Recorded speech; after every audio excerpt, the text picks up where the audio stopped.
දෙනාම வடக்கில் தெற்கில் உள்ள நாம் அனைவருமே මේ ජාතිවාදී දේශපාලන ප්‍රතික්ෂේප කළ යුතුයි. இந்த இனவாத அரசியலை நாங்கள் நிராகரிக்க வேண்டும். ජාතිවාදයට කොතනකවත් இனவாதிகளுக்கு எந்த ஒரு நேரமும் යලි හිස එසවීමට ඉඩ ලබා නොදිය යුතුයි. மீண்டும் தலை தூக்குவதற்கு நாங்கள் இடமளிக்க கூடாது. ඒ පිළිබඳ අපි තාමත් දැඩිව ක්‍රියාත්මක කරන්න බලාපොරොත්තු. இது தொடர்பாக நாங்கள் திடமாக கடினமாக செயல்படுத்த இருக்கின்றோம். අනික ඕනෑම අයිතිවාසිකමක් පිළිබඳව வேறு எந்த ஒரு உரிமை தொடர்பாகவும் සටන් කරන්න, போராடுங்கள், කෑ ගහන්න, கூச்சலிடுங்கள், ඉල්ලන්න.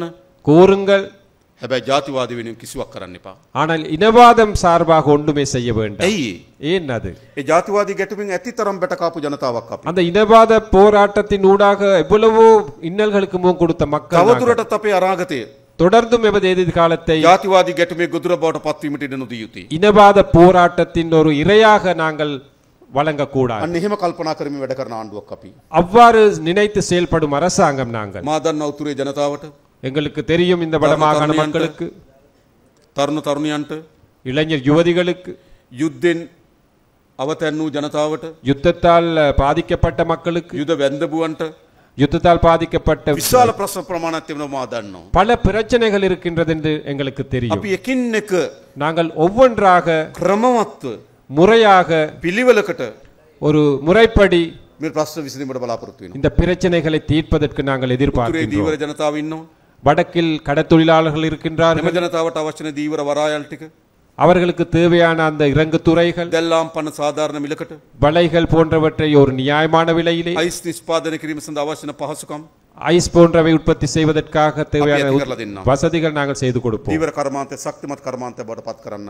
கடற்தொழிலை நாங்கள் ஒரு பலம் வாய்ந்த ஒரு துறையாக மாற்றுவோம். අපේ මුහුදේ නීති විරෝධී எமது கடற்பரப்பிலே சட்டவிரோதமாக ආක්‍රමණික දීවරයන් ඉන්නවා. ஆக்கிரமிப்பு மிக்க கடற்தொழிலாளர்கள் මා இருக்கிறார்கள். දන්නවා අපේ නාවික හමුදාව எங்களுக்கு தெரியும் எமது கடற்படை අපේ මුහුද ආරක්ෂා කර ගැනීම විශාල කාර්යයක් කරනවා. எமது கடற்பரப்பை பாதுகாப்பதற்கு பல்வேறு செயற்பாடுகள் ඒ කළ செய்கின்றார்கள். යුතු කාර්යයක්. அது கட்டாயம் செயல்படுத்த ඒ வேண்டும். වගේ මා දන්නවා அதே போன்று எங்களுக்கு தெரியும் දැන් කච්චතීව දීපත කේන්ද්‍ර කරගෙන විශාල සංවාදයක් ඇති වී இந்த තිබෙනවා. கச்சத்தீவு அதை மையமாக கொண்டு ஒரு கருத்தாடல் இடம்பெற்று ඒ வருகிறது. අපේ භූමිය.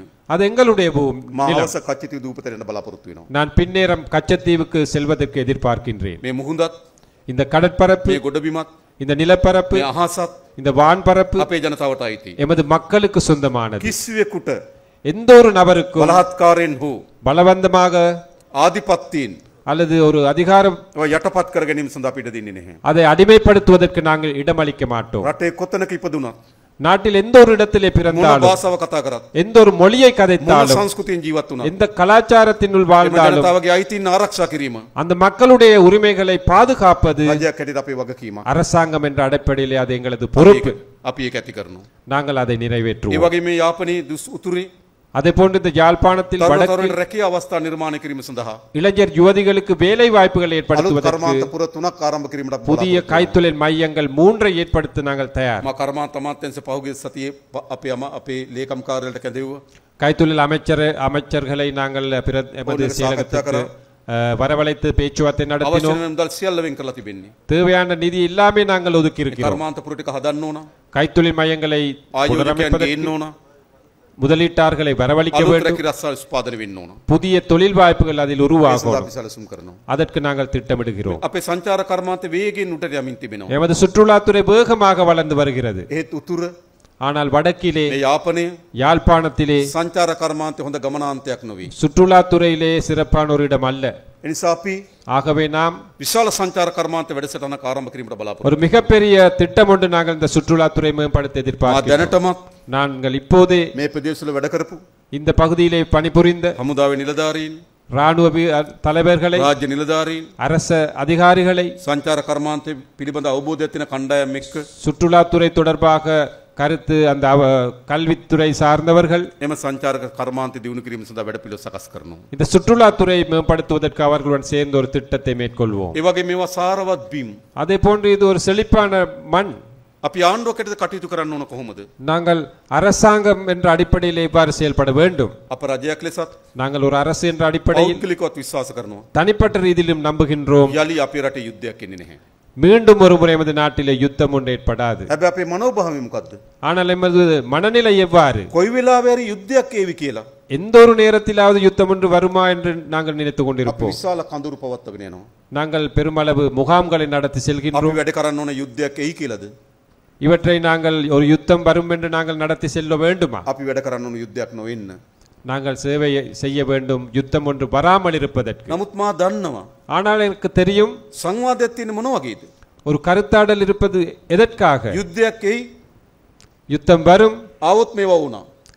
அது வந்தால் இந்த හැබැයි අපි முகாம்கள் ආණ්ඩුවකට தேவை. කටයුතු කරන්නේ කොහොමද? ஆனால் நாங்கள் அரசாங்கம் என்ற அடிப்படையில் செயல்படுவது எப்படி?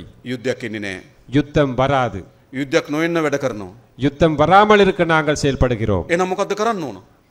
ஆகவே நாங்கள் என்ன செய்ய வேண்டும்? අපි උපරිම ප්‍රමාණයෙන් நாங்கள் உயர்ந்த பட்சமாக ඒ ජනතාවගේ ඉඩම් ජනතාවට දෙන්න ඕන. அந்த மக்களுடைய காணிகளை மக்களுக்கு வழங்க වාලා வேண்டும். තියෙන පාරවල් විවෘත කරන්න ඕන. மூடப்பட்ட பாதைகளை திறக்க வேண்டும். කොළඹ கொழும்பிலே අගමැති නිල නිවස ගාව පාර විවෘත කරන්න පුළුවන් නම් பிரதமரின் அந்த அலுவலகத்தின் முன்னாக பாதை திறக்க முடியுமானால், ජනාධිපති මන්දිරේ තාප්පය අයින පාර විවෘත කරන්න පුළුවන් නම් ஜனாதிபதி மாளிகைக்கு அருகில் அந்த மதிலோரத்திலே பாதை திறக்க උත්තරේ முடியுமானால், වහලා ඉන්න අපි කටයුතු කරනවා නම් வடக்கில் பாதைகள் மூடப்பட ඒකෙන් நாங்கள் පෙන්වන මානසිකත්වය මොකද්ද? செயற்படுவதனால் அதில் காட்டுவது என்ன? අපට ඔබ තාමත් සැකයි. எங்களுக்கு உங்களை இன்னும் சந்தேகமாக ඒක තමයි இருக்கிறது. ඒකෙන් පෙන්වන සංඥාව. அதுதான் இதனூடாக காட்டும் சமிஞ்சை. හැබැයි අපේ රජයේ ජනතාවට දෙන්න ඕන සංඥාව මොකද්ද? ஆனால் எமது அரசாங்கம் மக்களுக்கு கொடுக்க வேண்டிய சமிஞ்சை என்ன? අපි ඔබ සැක කරන්නේ නැහැ. நாங்கள் உங்களை சந்தேகப்பட ඔබ மாட்டோம். උපරිම වශයෙන් විශ්වාස කරනවා. உங்களை உயர்ந்த பட்சமாக நாங்கள் நம்புகிறோம். අපි හැමදෙනාම நாங்கள் அனைவருமே යලි යුද්ධයක් එහෙම වැළැක්වීම සඳහා කටයුතු කරන බව විශ්වාසයි. பண்ணுங்க.